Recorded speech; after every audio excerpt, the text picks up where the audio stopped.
The Canopy Group would like to thank State Farm, American Family, and Liberty Mutual for all of their future notifications. These notifications are delivered every 6 months to your mailbox as your insurance bill. These insurance companies have the ability to increase your insurance premium every 6 months, and your agent can't do anything about it. Your agent has no options, just the one company. So if you go to your mailbox and open your 6-month policy to discover yet another significant premium increase, do not panic. Think Canopy Group. The Canopy Group has 16 different insurance companies for you, 16 different options. The Canopy Group offers only annual policies. That limits the insurance company's ability to increase your premium. They can only do it once a year rather than twice. Coming soon, another 6-month policy increase for you. Don't panic. Contact the Canopy Group at 800-967-3389 or go online to thecanopygroup.com. Football people who like football.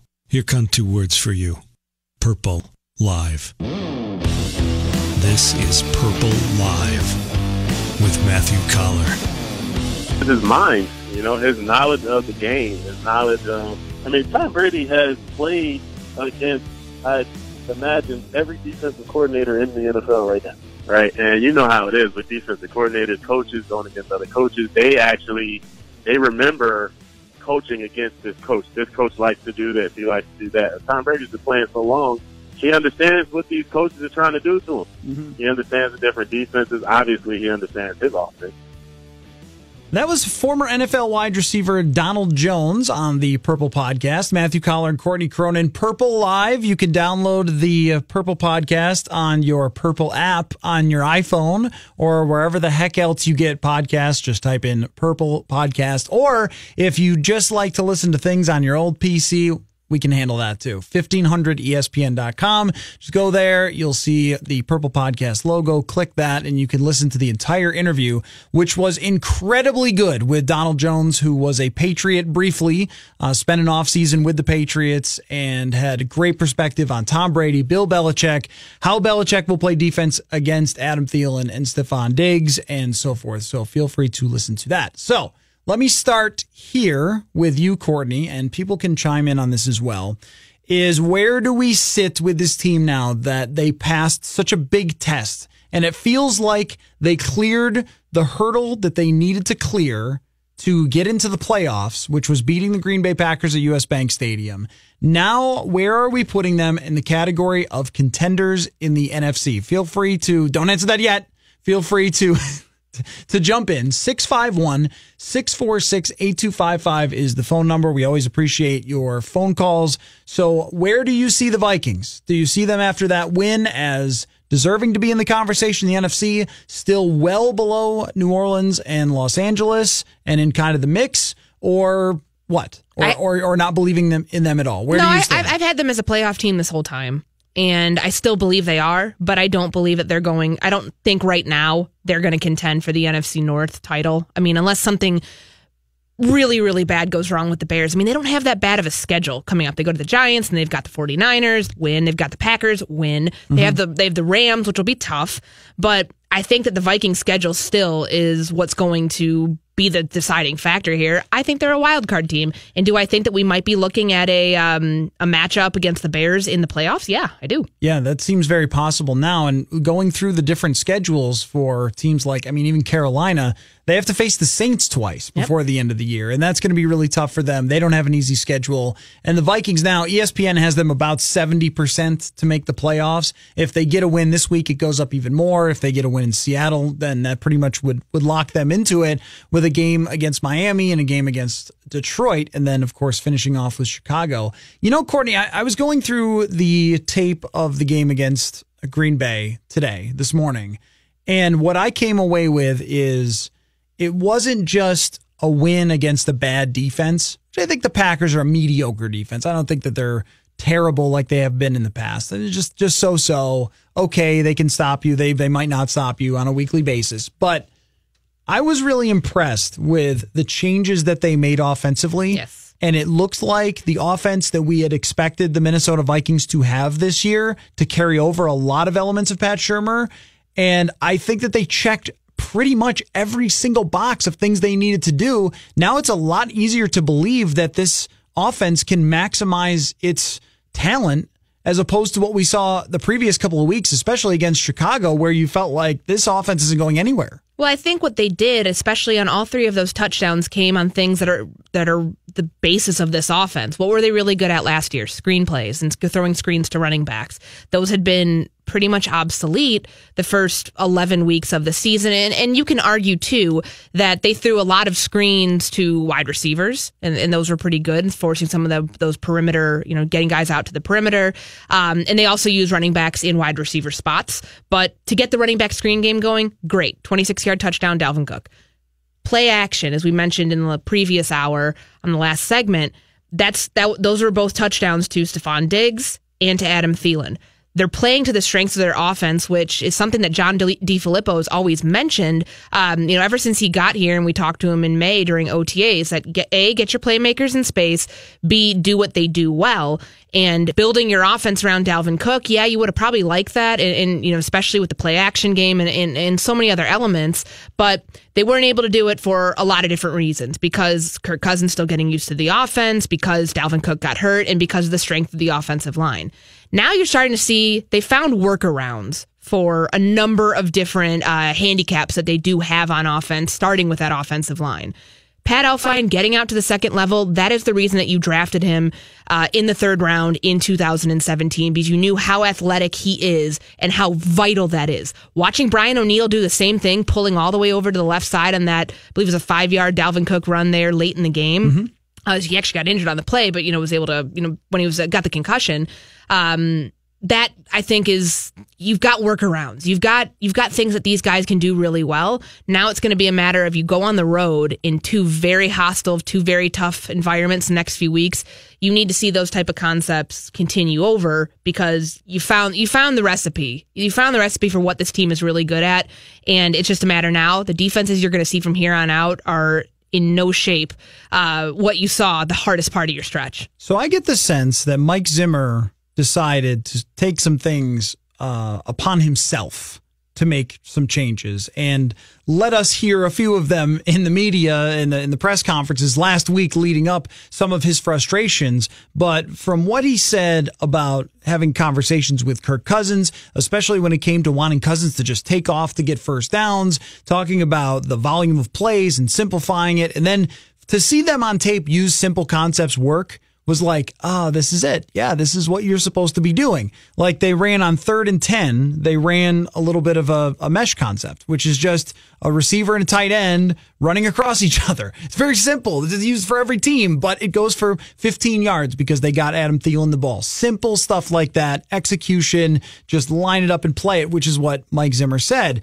It makes me think, if Zimmer had this series of meetings, which is the way that it sounded like, sort of calling out DeFilippo, talking to Kirk Cousins about protecting the ball, things like that, that this would be, if the offense continues to carry on, I think the best job Mike Zimmer has done, not even offensively, but like overall, of coaching this team, because of the number of bumps they've hit along the road, a number of tough times that they've had fixing the defense and then later having to fix the offense throughout the season, that there were chances that this thing could have gone completely off the rails, but winning in Green Bay now has them set up to go the rest of the way and into the playoffs. For as much hands-on as he's had to be and as much changes that have had to be made along the way, plus some injuries and the Everson Griffin situation and missing Dalvin Cook, and the offensive line not being built up by his GM, it might be his best job if they indeed are in the playoffs and have a chance. It's certainly his hardest job, because I think, yes, you've had so much adversity over the last 5 years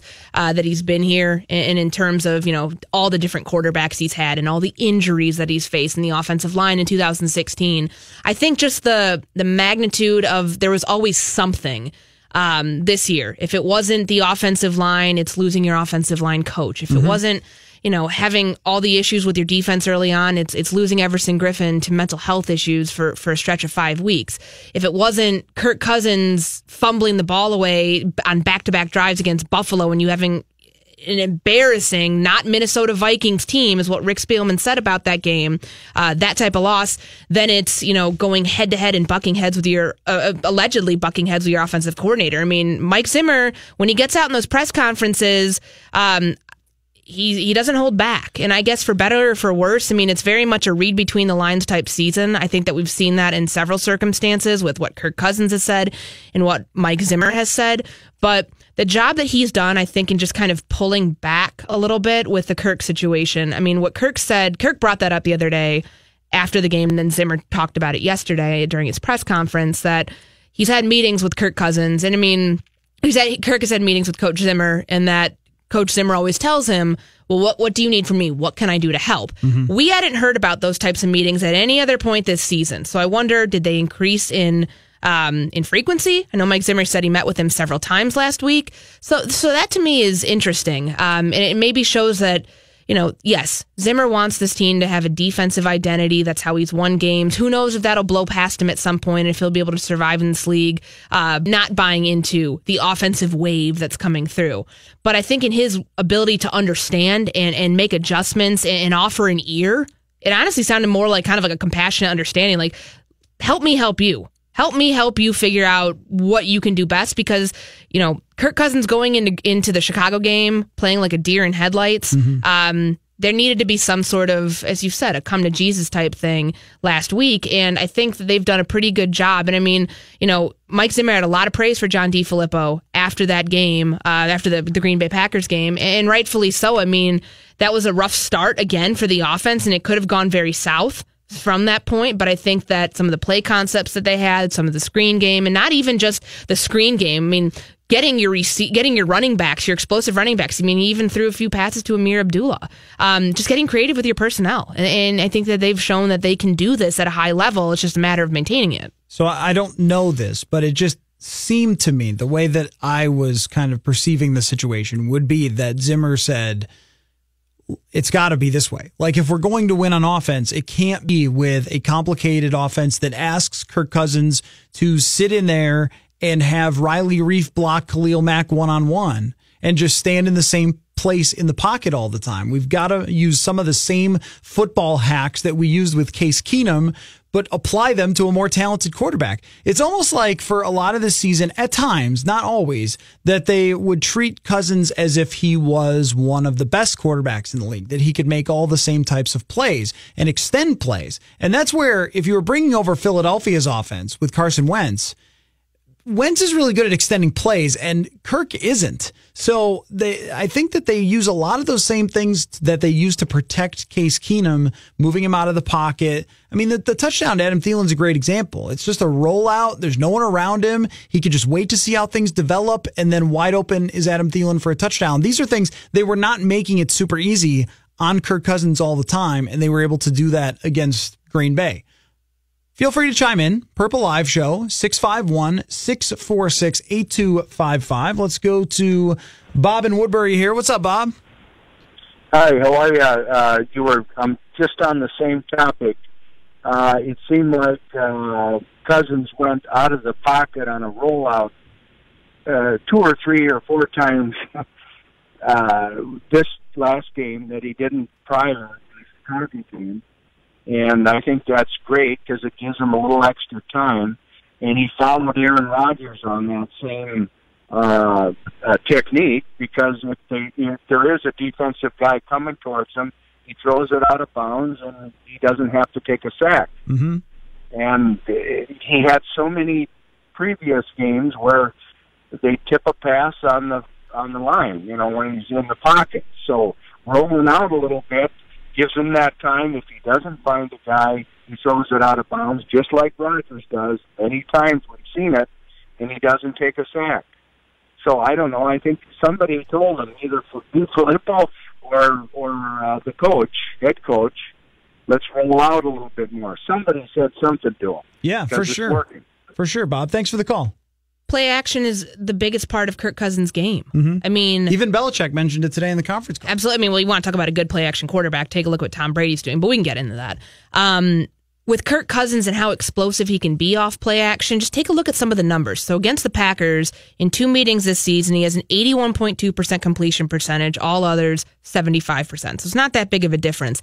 Yards per attempt, 14.5 with play action, 7.1. Wow. So that's literally, he's doubling the type of plays that he's able to execute.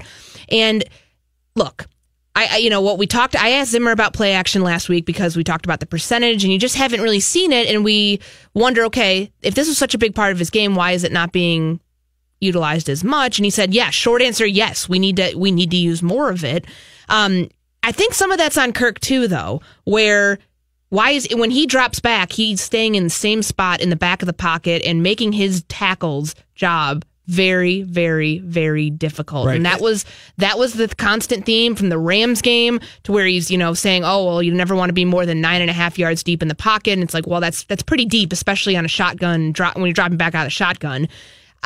Kirk doesn't move back there very well. This has been established. Not unless you draw it up for him to move. And that, I think, is where, when you have design rollouts like this, naked boots, a lot of different things, you can really get creative here because he's so explosive off this. And as we've talked about, the running game, whatever. If they, I'm not a believer that you have to run the ball to set up play action. I don't think anybody is in 2018. But he can keep running play action the way he's doing, even if they can't generate the run. Let's go to Joe in Plymouth here on Purple Live. How you doing, Joe?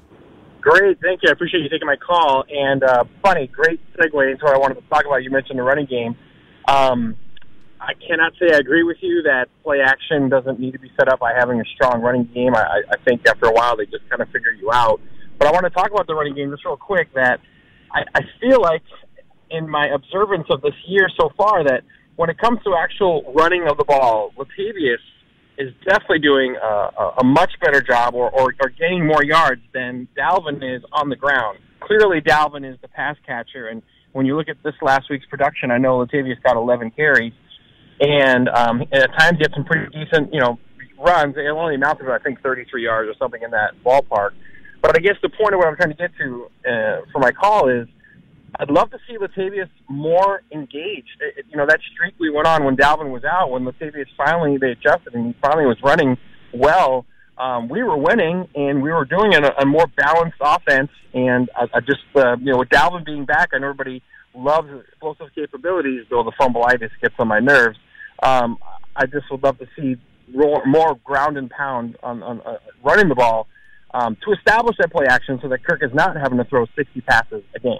Okay, Joe, that's a great call, and there's so much there that I want to get to at the next segment because I want to talk about Latavius and Dalvin Cook, what they can do there. And I've got a great stat for you that shows that you don't need to have an effective running game to make your play action work. We'll talk about that next. Matthew Coller, Courtney Cronin here on Purple Live. The Canopy Group would like to thank State Farm, American Family, and Liberty Mutual for all of their future notifications. These notifications are delivered every 6 months to your mailbox as your insurance bill. These insurance companies have the ability to increase your insurance premium every 6 months, and your agent can't do anything about it. Your agent has no options, just the one company. So if you go to your mailbox and open your 6-month policy to discover yet another significant premium increase, do not panic. Think Canopy Group. The Canopy Group has 16 different insurance companies for you, 16 different options. The Canopy Group offers only annual policies.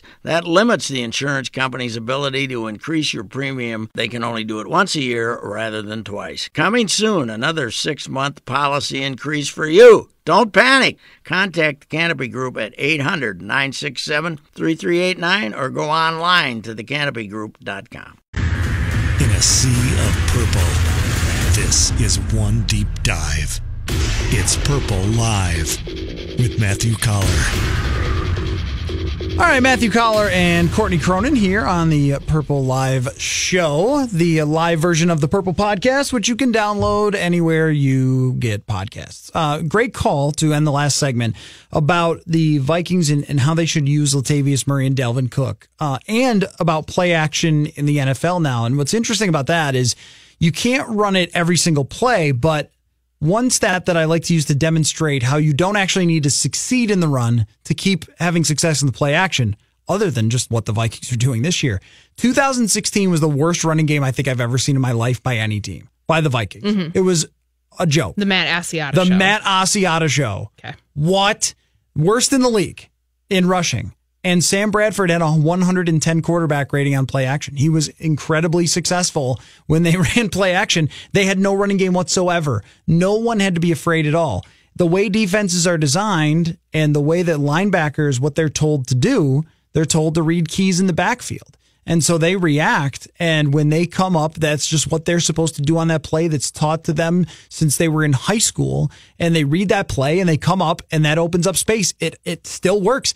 And I asked Mike Zimmer once, I said, would you ever consider just not having your linebackers react? Just wait till the running back actually has the ball, just drop back, and then react to a run if they're going to do it? And he said no, that he's always going to have those linebackers read the key and do what they're supposed to do, so teams will continue to run the play action like that. Meaning the Vikings should just keep running play action. The Rams do it 40% of the time. Yes, and they also stay like in 11 personnel all that time, which makes it really tough because, and Mike Zimmer talked about this during training camp, when you stay in the same personnel and you're running play action and how difficult that makes it, because you're going to anticipate it a lot, but you can also, if you stay in the same base personnel, you're looking at a lot of different ways to switch things up because teams are going to expect one thing, but they know you're not going to run it all the time, like play action. I just think that this kind of pervasiveness of this argument is very antiquated. Like, this is not football 10 years ago. It's not football 5 years ago. I looked up a stat from Football Outsiders from last year. So it's the average pass play in 2017 was 6.2 yards per gain. And it was 4.1 yards per average each rush play. And then on 1st and 10, teams successfully ran the ball 53% of the time. And on those 1st and 10 runs, 44% of rushes and 52% of passes were successful. So you have this balance here where, yes, you do need to have some semblance of a run game. You can't run play action all the time, but to think that you need to have the run game set it up. How many times was Kirk early on in the season when Kirk Cousins was doing a lot more play action, and it was a higher usage within the offense, and they weren't running the ball effectively at all. Against Buffalo, yes, they were playing from behind. They they had 6 rushing plays. Still pretty successful with play action. And same thing with the Rams game when Dalvin Cook was getting hit behind the line of scrimmage on those 20 yards, on every single bit of those 20 yards that he gained that game. That to me shows you that this offense doesn't have to run the ball to be successful. Teams now, they're running the ball less, and the average is right around where it was last year when they were running the ball more. League-wide, it's about 4.37 yards per gain. That shows you the change is happening. Ride the wave. You don't need to run the ball to set up play action. This is not 2005. And even more so than that, even if you run play action successfully a lot of the time, you can still make it difficult for teams to scheme for. And I think that's where that sort of comes from, is we all spent years and years and years watching games, listening to color analysts talk about how the run game sets up the play action, and maybe it did, but now it really doesn't. Now the play designs with play action are just really effective, moving offensive lines. Chicago did this really well against Everson Griffin. They moved the offensive line in his direction, and he couldn't get any pressure on Mitch Trubisky. Because Mitch Trubisky was on the other side of the offensive line. Exactly. So it's used for a lot of different things other than, and it doesn't always have to play off the run. Now, the other question is how to use Latavius Murray still, because Joe the caller brings up a great point that Latavius Murray was effective, really effective, in a few games against teams that were subpar, of course. Against Arizona, really, really good. And against the Jets, very solid, had a couple of big runs there, the big touchdown run. And mixing in and out, he wasn't effective really with it last year. So much. He was the guy running the ball last year, and McKinnon was the receiving back. And so far, since Delvin has come back, Murray has not been all that effective. He might be a guy that needs to be in a rhythm, so to speak. That's what Mike Zimmer said. The more carries he gets, the better he gets, which... It's hard to do, though. Yeah, it's hard to do, especially when teams are straying away from that. And what the Vikings have done with Kirk Cousins, that takes away opportunities, just a fact, for Latavius Murray. And so now, how do you balance this as we go forward? Because the way I'd like to see it, I'd like to see them on the field at the same time. Look, the Laquan Treadwell thing, I know you want to get to this with Laquan Treadwell, but he isn't doing a whole lot for them. And he's a below average player, maybe even a below replacement level guy where you could just pick someone up off the street and they would give you the same level of performance. I mean, just look at what he's done so far in his career. That looks like a guy you get after camp that someone else cut because they couldn't afford or wanted to keep an undrafted player that impressed them. That's what you're getting in terms of production from Laquan Treadwell. So maybe that's the next step is to have both running backs on the field at the same time, Latavius and Delvin, and just use Delvin more often in the passing game. There's no shame in throwing Delvin the ball. Look at the Patriots with James White. He's a running back, but they just throw it to him all the time. I mean, that was a huge part of his game. That's what John DiFilippo talked about in OTAs, having Dalvin in the slot, have Latavius in the backfield. What did Atlanta do in 2016? That exact same thing with Freeman and Coleman.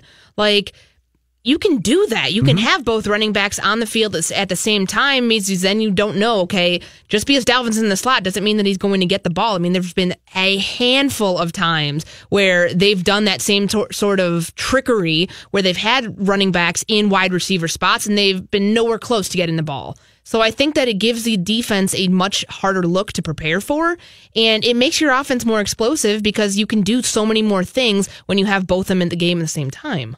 Okay, here's a completely different question for you. Okay. Should Vikings fans hate the Patriots, do you think? I don't think there's really any reason to. Do you? Yes. Okay, because why? of the cheating. Should then the entire league hate the Patriots, though? Yes, and that's sort of the point, is that if you like football, you should probably hate the Patriots. Manny, historical perspective, any reason to hate the Patriots with the Vikings? Me personally, no. Is there a game? Is there anything that stands out? I mean, I can't think of anything. The Drew Bledsoe in '94. Yes, he went 45 of 70. Yes, and the rallied from a 20-0 deficit. But I mean, and came back and won in overtime. It's a long time ago. I know. Did it ruin their season? Maybe it did. But it springboarded the Patriots season because they won 7 in a row to finish that season and made the playoffs.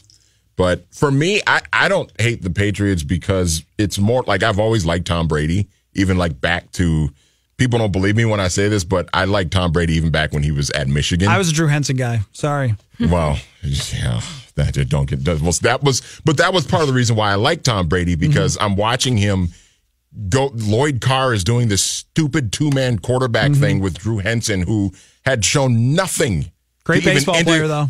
Had shown nothing that would indicate he was going to be even a good college quarterback, and he's playing this musical chairs of quarterbacks with Drew Henson and Tom Brady, and I always liked Tom Brady, so then when he got to the Patriots, got the starting job, won the Super Bowl, it was pretty cool. So, like, I don't hate the Patriots. I don't really like the Patriots, but I've always liked Tom Brady, so that's why I've never really hated them, I guess. I mean, it's a dynasty. Doesn't everybody hate every dynasty? The Warriors are the most hated team out there in the NBA. And are they? Yes. No. Who's hated more in the NBA right now? No way. The Lakers? I think people enjoy the Warriors. I think they like them. I think they love the drama. They love to hate them. No, I don't think they're rooting against them even. I think when they go to the finals, they want to see a laser show. They want to see something magical happen. Steph Curry score 60 points or Klay Thompson drop 15 threes. I don't even think people... I think you're always going to get when a team wins a lot. But the smugness of the Patriots combined with their massive cheating organization and Tom Brady being kind of who he is, I think that adds up to if you like football, you probably don't like them. Whereas the Warriors, lots of fun, lots of drama, lots of fun. There really isn't a whole ton of drama with this Patriots team, though. No, but there's lots of cheating before. Okay.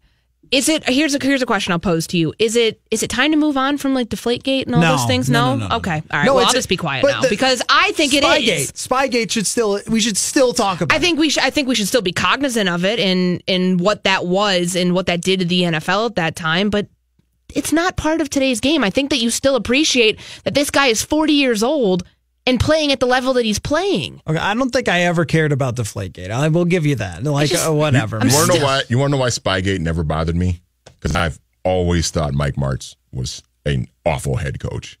You beat him that way. Outcoached in that Super Bowl. Yeah, but they were doing it to everybody though. You're right. I mean, wasn't it the Jets who exposed them They were taping Jets practices too. The fact that like the NFL covered for them by burning the tapes is so absurd. I can't believe it really happened. So we don't even know the full breadth of everything that they were doing. And the fact that Bill Belichick just still goes out there and everyone says, oh, he's the greatest, Bill Belichick. And all you can think of every time they get to the Super Bowl is like, wonder what way they found to cheat this time. Because they were deflating footballs, and then Belichick goes out there and does his My Cousin Vinny bit and just like making a mockery of the whole thing. It's like, but that's hilarious. You guys cheat. The deflating the footballs really matter in that game, though. They kick the crap out of the Colts. No, but it might have mattered in the game against the Ravens before that, where they won by like a touchdown or something. You know, I mean.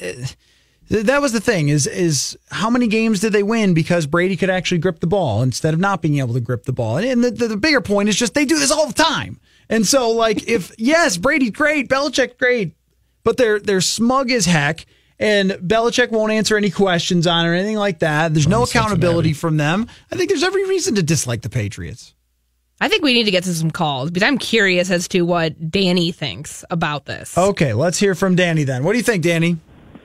Hey, well, I don't have an opinion on this, but I've got a couple of quick thoughts. One is, I think on the whole question of kind of like who is this team and kind of how far they can go, like I don't think we're in a spot where we can say whether they're contender or pretender. I think it's kind of like jury's still out because they haven't beat a quality opponent. They haven't beat a team with a winning record. And so I think jury's still out on that.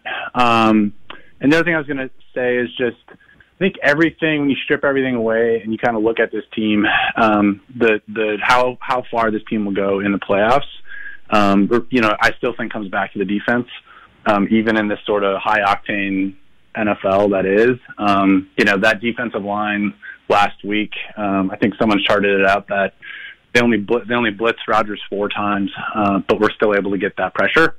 And I think a lot of it comes down to them and that defensive line.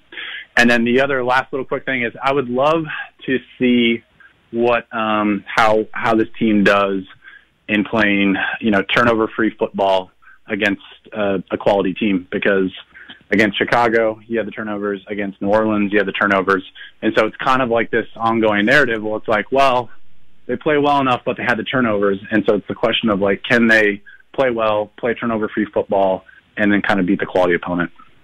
Danny, you're going to have to give me an opinion on whether you hate the Patriots. I do not like the Patriots. I actually saw them last weekend play the Jets.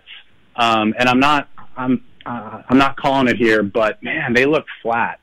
They ended up beating the Jets by, like, 2 touchdowns, but it just looks flat. I don't know. It'll be interesting. We'll have to see what happens. But not a big Patriots fan. I'm not a huge Tom Brady hater, but I'm not going to say I love him either. Man, there's a lot to unpack there. Wow. But also, like, come on, Danny. Come on. Like, no one's going to hurt you if you say whether you hate him or not. It's okay. Let's give. All right, Chad in Colorado. Yeah. Do not let me down. Because of that, I need a hot take from you on whether you hate the Patriots. Oh, my goodness. You want a hot take? Yes. I will give you a hot take. Let's go. I'm from Colorado. Let's do this. My wife is a huge Broncos fan. I can't tell you how much they hate them. Beautiful. Why? So, here's the biggest reason why. Number one, for the Patriots, there is no such thing as ethics. There's only rules. So if it's unethical to do, it doesn't matter to Belichick. He will do it. If it's bending the rules, doesn't matter. He is going to bend the rules, whether it's ethical or not. He doesn't care about ethics. That's the first point on the Patriots. If they can find a way to bend the rules, they will always do it. So that's my take on that. Second question I have for you, Matt. Yes. If you do me a favor, I would love to hear Sage Rosenthal's thoughts on if he had this offensive line himself as a leader, how would he be taking this offensive line aside and coaching them to say, here's what I need you to do to help me be better and to win some games against some winning teams. I need to know that. Can you ask him that question for me? I can. I actually think, okay, so now this might sound like a hot take too. I actually think that as far as the coaching goes, they've done the best they can do with the offensive line that they've been given, right? Yeah. I mean what more could you want them to do? And to that point, there were several times this past weekend in those early drives that crapped out where Cousins went over to talk to his offensive line on the sideline. A lot of people don't see that because they're not watching that. But I think Kirk has done a pretty darn good job in terms of, there'd been moments where it looked like he wasn't taking accountability. I think he's learning from that. I think it really turned around in the Chicago game where there was no holds barred. He went in there and explained, at least in the second interception what went wrong, but took accountability for both of those first two things, which was different from some of the fumbles and things that were clearly on him that sounded like he was pinning the blame on the offensive line. I think he's growing in that. I think that's just a small part of what we're seeing right now, that he is trying to help his offensive line be the best they can be when they are kind of playing with one hand behind their back. And that's another point, is that he hasn't done anything to make it easier on them, and neither did John DeFilippo.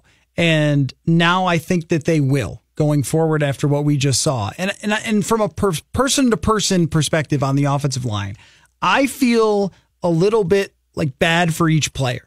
Like Riley Reif has been playing through injuries and they stick him against Khalil Mack one-on-one. Like, come on.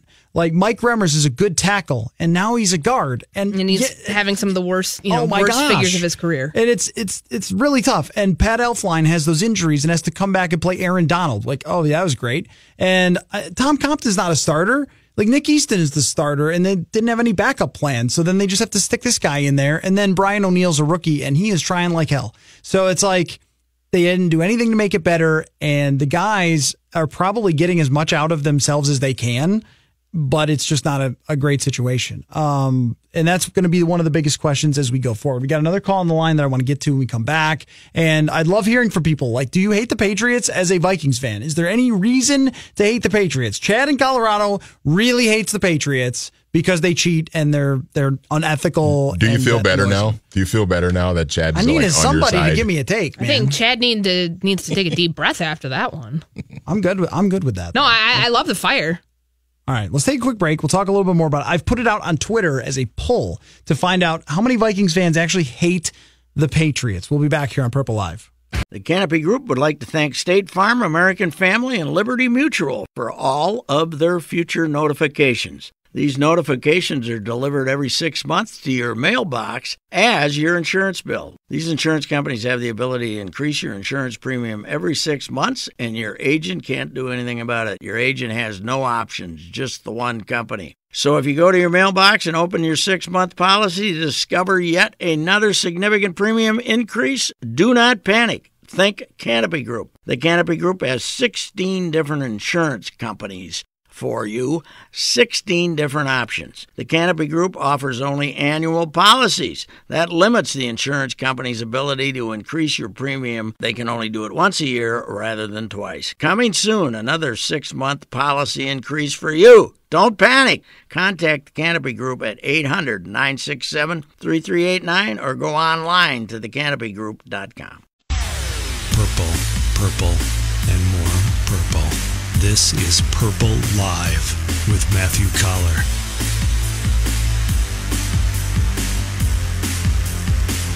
All right, we are back on the Purple Live show asking you, is there any reason as a Vikings fan to dislike the Patriots? I say you've got a great case. And if you want to go with Deflategate or if you want to go with Spygate, then please do. Because they deserve that. So does that mean Vikings fans, if we're pulling that far in the past, and I want to pose this to people too, should the Vikings still, after all these years, hate the Saints for Bountygate? Oh, sure. Okay. Yeah, absolutely. That's fine. I'm asking a legitimate question. Yeah, no, that is a good question. When do you get over things like that? Ever?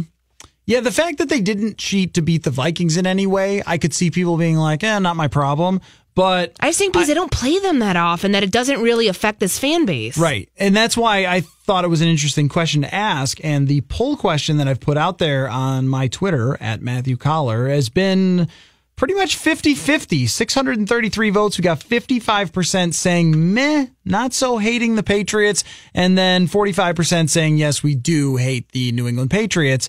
The smugness, I think, is probably a thing that could bother people. Just, Belichick and his act with the whole, we're on Cincinnati and all this. Like, it could just, oh, good, yeah, you won with the best quarterback, and so you get to act that way, but, if me. I could see how people would be like that. Sure. And then, you know what? If you don't like someone because you're jealous, that's fine. You could do that. I mean, sports, it doesn't matter. If you don't want to like them because you wish you were them with all the wins and all the smugness, you wish that was us, that's fine. That's a reason to hate somebody. So let's, in sports, not in real life. Definitely. That translates to me for real life. But just only with me and your raging jealousy. Absolutely. Let's go to David here in Minneapolis. What's up, David? Hey, not much. So in the 80s, I did not like San Francisco. The 90s, I didn't like the Cowboys, largely because of the Herschel Walker trade, just watching them win with all these potential Vikings players. It's the NFC teams. You've got the Patriots in the AFC. During the Chile and Leslie Frazier years, the Patriots were the one team that you could watch that was okay, I can still actually like football. When the Vikings were terrible, one of my favorite games was watching Brady throwing 70-yard darts in a snow-covered field when most teams all they do is run it. So I like the Patriots for that. It's being able to watch a team perform at a high level when your team is terrible is great, especially when they're on the other side. The one thing, though, that I was thinking was it seems like the Patriots could be kind of a model for what the Vikings could be right now, where they throw a lot of short yardage stuff and get yards after catch, and they don't really have a dominant run game, and they can do quick hitting stuff. I'm so used to the Vikings being a dink and dunk team going down the field because they've had terrible quarterbacks. Now they have a quarterback, and people are going to start fighting on that short yardage stuff. You have two receivers who can just absolutely tear the top off of it and go long. They bite on the short stuff. You run routes and then score touchdowns.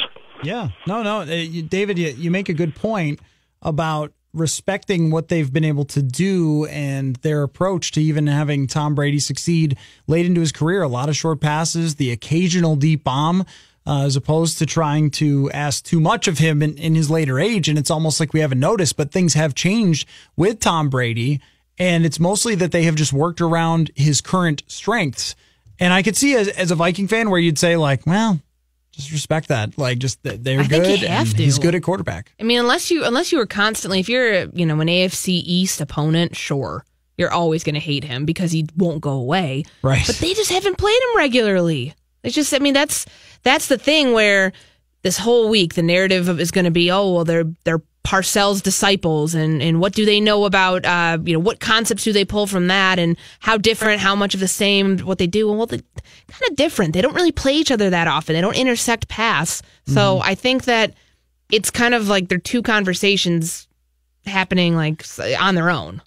Yeah, and I don't think there's any even real reason for Vikings fans to look at Belichick as even someone that could be their enemy. He's just been doing his thing, and we've never gotten to face him and would have liked to in some of these Super Bowls. But other than that, I can see where that comes from. For me personally, I always just laugh at what he's been able to get away with, and I just wonder how much more there is, Yeah, that's fair. I think if you're going to make this argument topical to actual opponents that the Vikings faced, if you're a Vikings fan, why would you not hate Sean Payton for all of the on-sideline antics and the skull clap, the choke thing? I think they hate Greg Williams more, right? Yeah, probably. I think they hate Sean Payton too, though. All right. So, that to me is the better argument here because, they actually face them, and they face them quite a bit. And now they're coming off a loss to the Saints. Who knows if they eventually see them again in the playoffs? That's a much more recent and valid reason to not like someone. I think in Coller, to sort of play off your point of sort of the arrogance within, the walls of the Patriots, I think that might be the one thing that bothers me about them is that everybody that works there does have that arrogance, and you see it when Belichick assistants get head coaching jobs who You know, you get the Matt Patricias and the and Josh McDaniels of the world. Not slouch. Yeah, and then you get like Charlie Weiss goes to Notre Dame and he thinks that he's just this offensive genius, and then he falls flat on his face at Notre Dame. Like that sort of arrogance that these assistants get, that they have when they leave that facility, that's kind of what bothers me. Manny, that's an excellent point, because you take a look at what Patricia's done, and the wheels came off that thing weeks ago. Yep. Josh McDaniels, and I always agree that you should do what's best for you and your family and your livelihood, but screwed over several other people that were coming with him to Indianapolis just because he got a better offer at the last minute after committing and going back and rescinding that, essentially. The only assistant I can think of right now that doesn't kind of have this arrogant BS that this whole the Patriots way nonsense, which only works for one team, the New England Patriots, who is quarterbacked by Tom Brady. Yes, is Mike Vrabel. Yeah, I think Mike Vrabel has done a great job. I mean, he's not so much last night. Not last overall. night. I mean, Marcus Mariota. God, can you believe that? Completed 90% of his passes and lost. Yeah, what an odd game. Well, when you give up like a 94-yard touchdown run, that hurts things. Actually, I like that. That's one of my favorite things that they do, is have their assistants go everywhere else and totally bomb. It's actually like one of the more fun things about the Patriots. And that sort of makes you wonder, I guess there's always that, like, is it really super genius? Like that's one of the most obnoxious things. If you're a Vikings fan or anyone else in the NFL, everything they do, genius, right? Like they signed, I remember Albert Hainsworth the one time.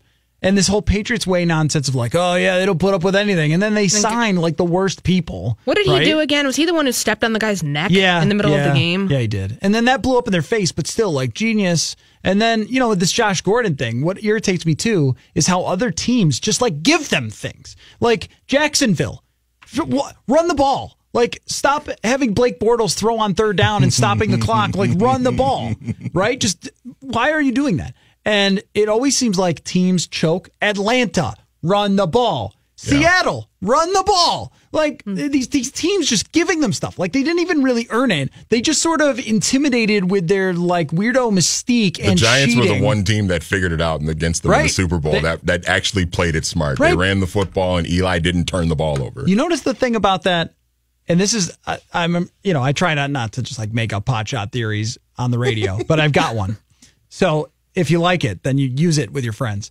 Is that, like, Seattle, Atlanta, Jacksonville, these teams who have just given them stuff, these are teams that are like sort of newer franchises or haven't done bleep franchises, right? Like Atlanta, they never won anything. And they get in those situations. They're like, wow, like this is the Patriots. Like, this is the Patriots we're facing. Where the Giants, they have like this amazing history. They're the New York football Giants. And they're like, no, we can do this. Like, we can win. We can beat the Patriots. Who are they? Like, they sucked like 10 years ago. We're the Giants. We're in these games. We go to Super Bowls. Like, that's our franchise mentality. No? Nobody's buying that? That's fine. But you can use it, though, because it sounds good. Yeah. All right. You're looking at me like we got to take a break. So you got 3 questions for us. We'll have to be quick, but we can do it. About this week, we'll do that when we come back here on Purple Live. The Canopy Group would like to thank State Farm, American Family, and Liberty Mutual for all of their future notifications. These notifications are delivered every 6 months to your mailbox as your insurance bill. These insurance companies have the ability to increase your insurance premium every 6 months, and your agent can't do anything about it. Your agent has no options, just the one company. So if you go to your mailbox and open your 6-month policy to discover yet another significant premium increase, do not panic. Think Canopy Group. The Canopy Group has 16 different insurance companies for you, 16 different options. The Canopy Group offers only annual policies. That limits the insurance company's ability to increase your premium. They can only do it once a year rather than twice. Coming soon, another 6-month policy increase for you. Don't panic. Contact the Canopy Group at 800-967-3389 or go online to thecanopygroup.com. In a sea of purple, this is One Deep Dive. It's Purple Live with Matthew Coller. Okay, Manny has 3 questions for us, and he will make them quick since we went a little bit long. So what do you got, Manny? If you're the Vikings, who do you put on Rob Gronkowski? Everyone. They all of a sudden with Josh Gordon have like weapons now. when they went into the season, it felt like they didn't, and now they do. And, I mean, Harrison Smith makes the most sense to me. Yeah, probably Harrison Smith, maybe a linebacker too. So, he's dinged up, though. But he looked... You buying? Yeah, I'm buying. He looked really good last week against the Jets. Okay. I think he's back to old Gronk. All right, if he's back to old Gronk, then Harrison and another guy. If you are the Vikings defensive front and you're trying to get pressure on Tom Brady, who is more important, Richardson and Joseph, or the defensive ends of Hunter and Griffin? I think as a unit, they love talking about that too. They would agree with you. 4-man pressure, right? I mean, being able to do that against Rodgers, being able to do that against Stafford, they need to be able to create 4-man pressure here. So, I mean, I don't know. Brady's good against everything, but getting in his face is kind of nice, though, right? The middle. I think that hurts him. Yeah. When you can get pressure. They've gotten a sack on 8.2% of their dropbacks, sending 4 few rushers in. That's the 4th best in the NFL right now. All right, last one. This is sort of an either-or question. Which version of Tom Brady is better? The one we saw winning the 3 out of 4 Super Bowls when he was younger, pre-Rob Gronkowski, or the Tom Brady we've seen over the last 7 or 8 years with Rob Gronkowski and putting up the massive numbers? I'm taking the more recent version with Gronk.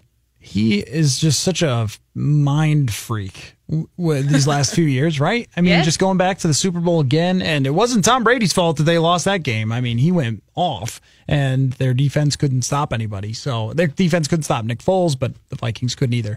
I will say that the more modern version, the arm strength clearly is not what it used to be. This version this year, I don't love the way he's played for a lot of this season. I think he's been just okay in a lot of situations. His numbers against the blitz have just plummeted, which makes me wonder, is Zimmer going to want to do that this weekend? Is he going to get to? Because remember he said he thought about doing it more against Rodgers, but honestly they didn't really need to. No, they didn't. And the physical part with Brady, is it finally happening where he's trying to protect the body, and that's he's 41 right? now. I mean, it happened to Manning and it went quick. So I do wonder if he's trying to sort of protect himself. But the last 5 years, I think, have been unbelievable from Tom Brady, especially with Gronk. So I will take that. Thank you, Manny. Mm-hmm.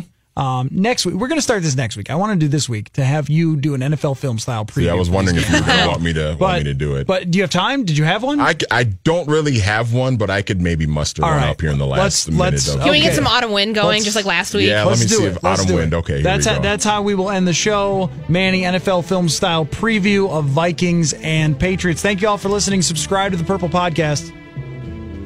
It will be a battle on Sunday afternoon in Foxborough at Gillette Stadium between two historic franchises in pro football history. It will be Viking versus Patriot Sunday afternoon. Enjoy it. Football.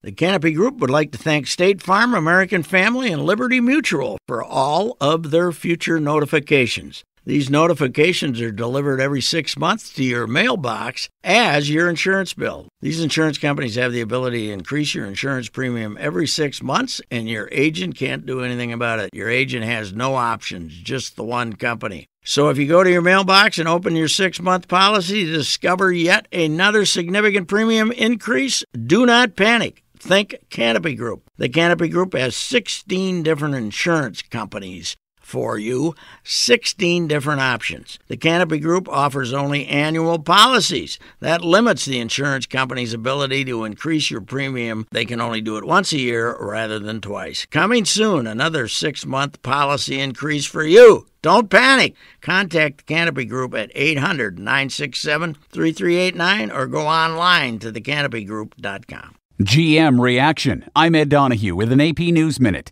General Motors says layoffs are on the way and possible plant closings, and President Trump is threatening to cut subsidies at GM.